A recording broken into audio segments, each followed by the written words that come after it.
এই তোর গালটা ঠান্ডা আছে, আয় হাতটা দিয়ে গরম করে দে, আয় আয় আয় আয়। এই ফিরোজ, না একদম না।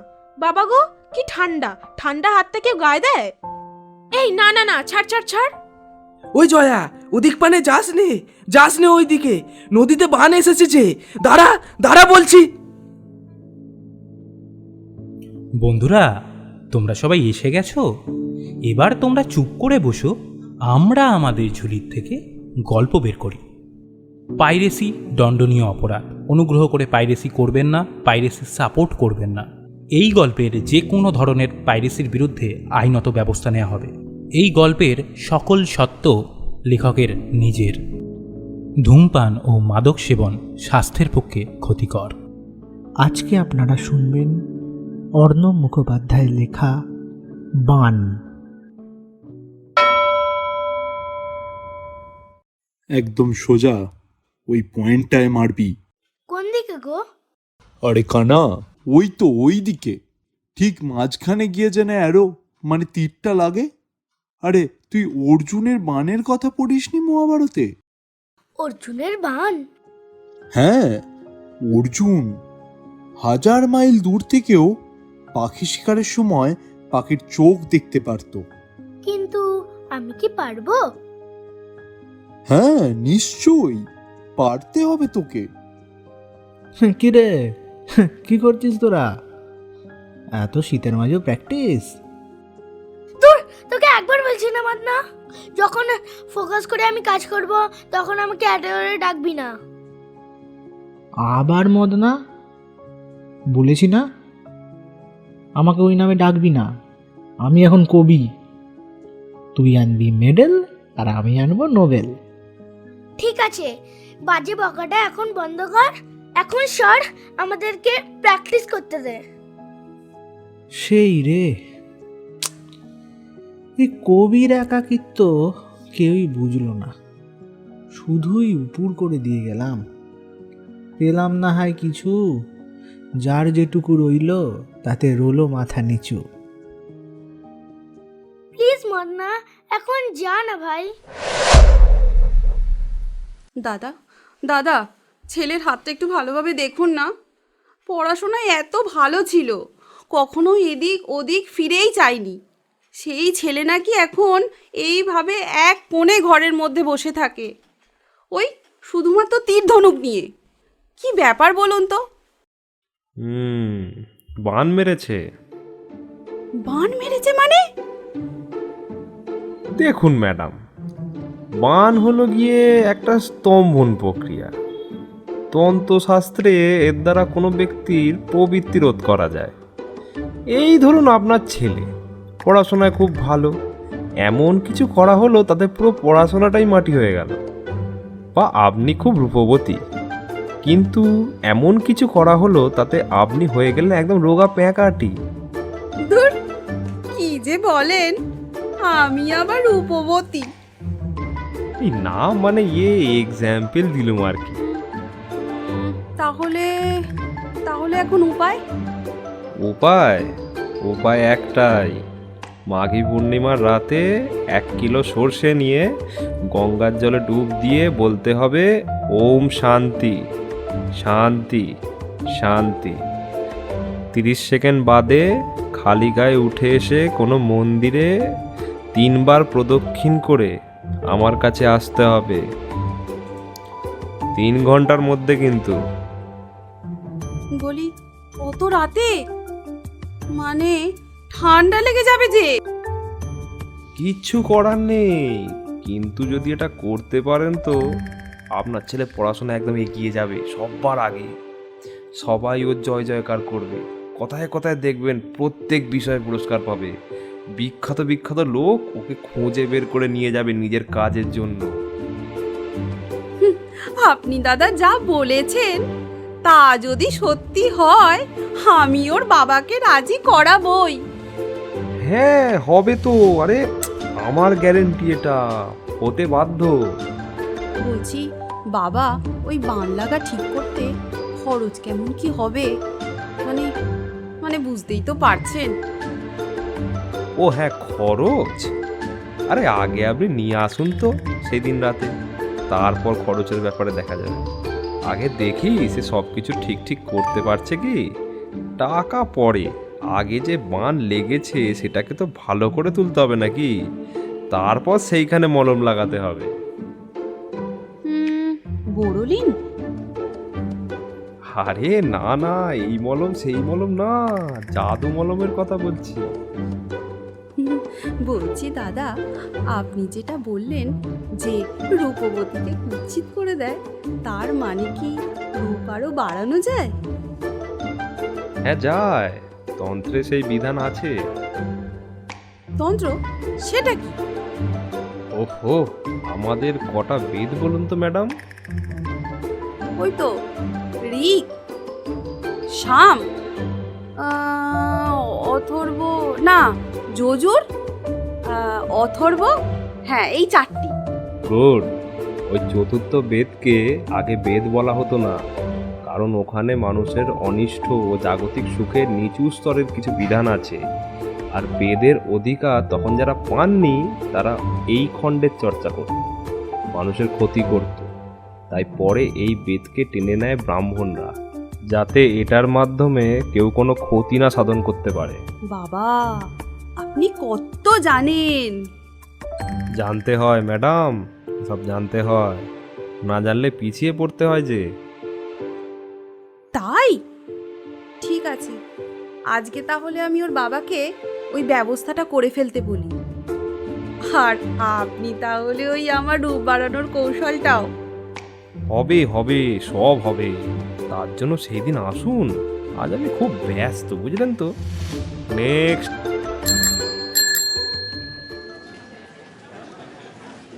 যাই বলিস ভাই, এই ঐতিহ্যবাহী কফি হাউসে বসে বলছি, বঙ্কিমদা বলাটা ঠিক হয়নি। একটা কালচারের মা বাপ রাখবে না? নিভে গেছে। নিভে গেছে? কি নিভে গেছে? আরে সিগারেটটা আবার ধরিয়ে নিন। ও হ্যাঁ, দেখুন পরাশরবাবু, বুঝলাম কালচার ক্রাইসিস, কিন্তু কারোর কি তাতে মাথা ব্যথা আছে?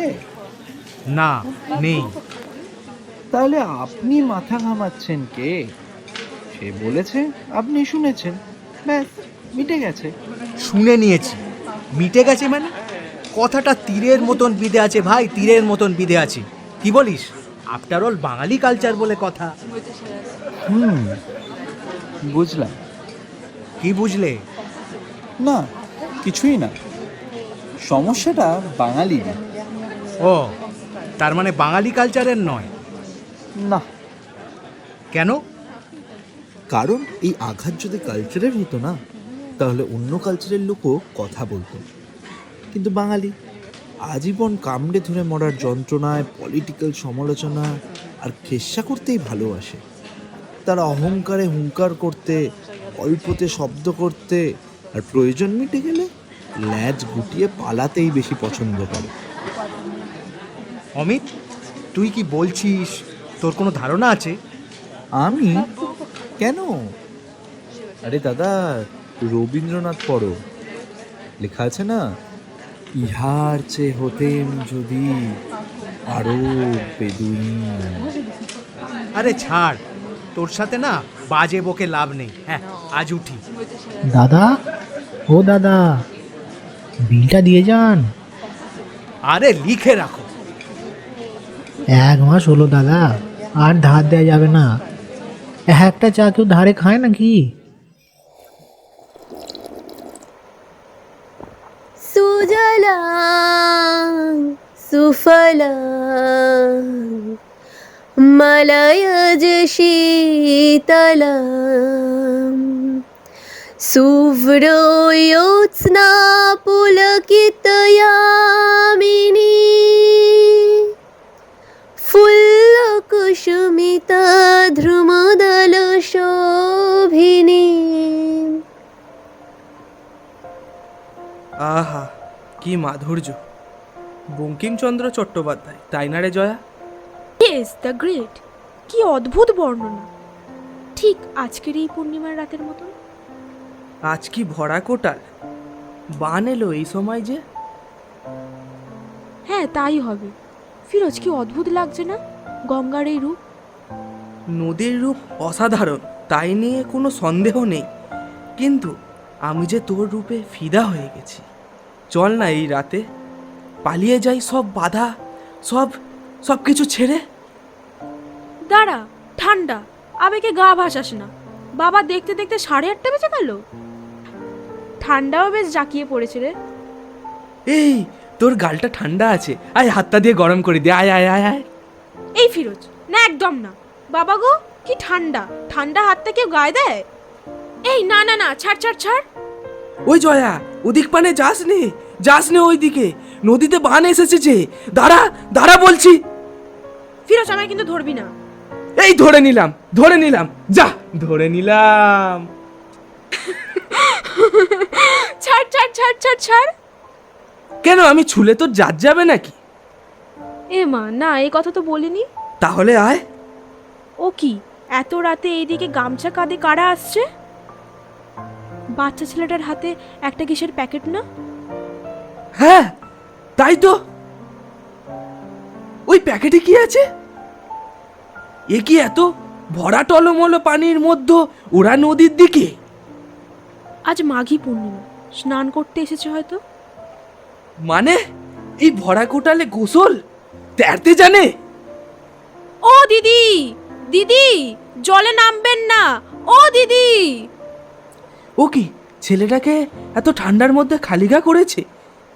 তাহলে কি ছেলেটা গোসল করবে? দেখ দেখ ফিরোজ, ছেলেটার মদ নেই, কাঁদছে। আহারে। আরে ওসব দেখবি পরে, আগে এগিয়ে আয় দেখি। ও দিদি, দিদি। মাটা কেমন রে? ছেলেটা পানিতে নামতে চাইছে না, জোর করে নামাচ্ছে পানিতে। দিদি দিদি, ও দিদি। যা, এ তো রাগের বসে ঠেলেই দিল। চল চল, দৌড় লাগা চ। ও মা, বাচ্চাটা উঠতে পারবে না, চল তো দেখি, চল। তোর অন্যটা বাঁধ ভালো করে, বাঁধ, না হলে জড়িয়ে পড়বি কিন্তু। বাঁধ। কি ব্যাপার দিদি, আপনি বাচ্চাটাকে ঠেলা দিয়ে জলে ফেলে দিলেন কেন? ওগো, আমার কি হবে গো? ও যে মোটে সাঁতার জানে না। জ্যোতিষী তো গঙ্গা স্নান করতে বলেছিল। ওর হাতে যে প্যাকেটটা আছে, ওটা কি? সরষে। পাগল নাকি আপনারা? এই ফিরোজ, দেখ তো।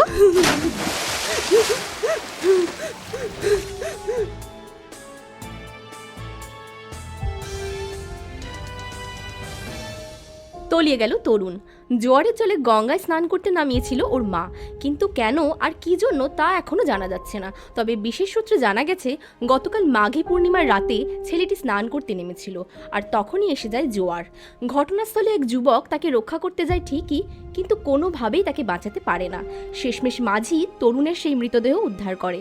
আমাদের এক্সক্লুসিভ রিপোর্ট আপনারা দেখতে পাচ্ছেন।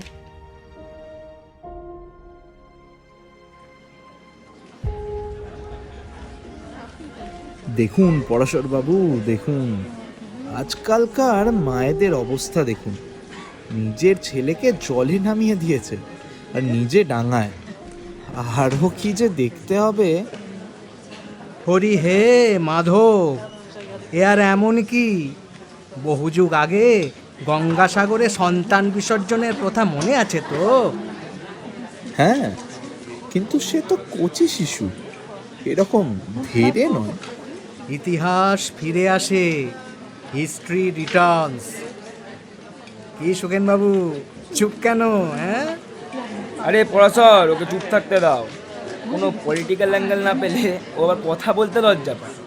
আরে না না, ওর মেয়েটা আজকাল ওই একটা মুসলিম ছেলের সাথে। পড়াশরের মুখে তো কোনো কথাই আটকায় না দেখছি। কেন? অন্যের সমালোচনা করার সময় তো করতে পারো, আর নিজের বেলা? এই দাঁড়াও, আজ উঠি, আবার পরের দিন বসবো, মাথা গরম করবে না। ও হে চাপরাশি, তোমার ধারটা আজ সুদে দেব।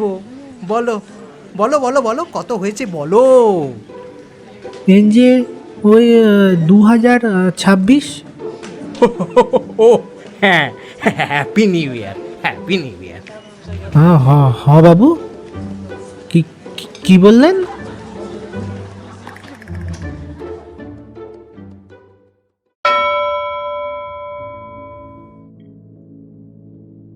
শুনছিলেন অর্ণব মুখোপাধ্যায়ের লেখা বান।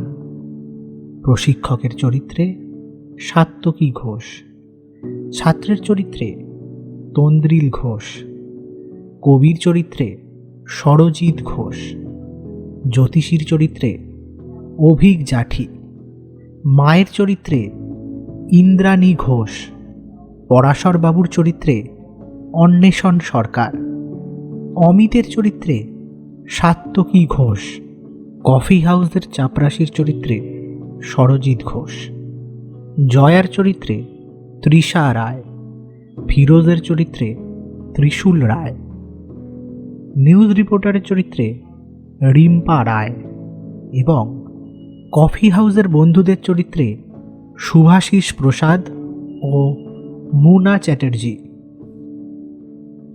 গল্পটি যদি আপনাদের ভালো লেগে থাকে তাহলে চ্যানেলটিকে অবশ্যই সাবস্ক্রাইব করবেন। এই রকম আরও অনেক গল্প নিয়ে আমরা আসতে চলেছি খুব শীঘ্রই। আমাদের এই প্রচেষ্টা যদি আপনাদের ভালো লেগে থাকে তাহলে আমাদের এই গল্পটি শেয়ার করার মাধ্যমে অন্যদের সবাইকে শোনার সুযোগ করে দিন এবং লাইক ও কমেন্ট করতেও ভুলবেন না।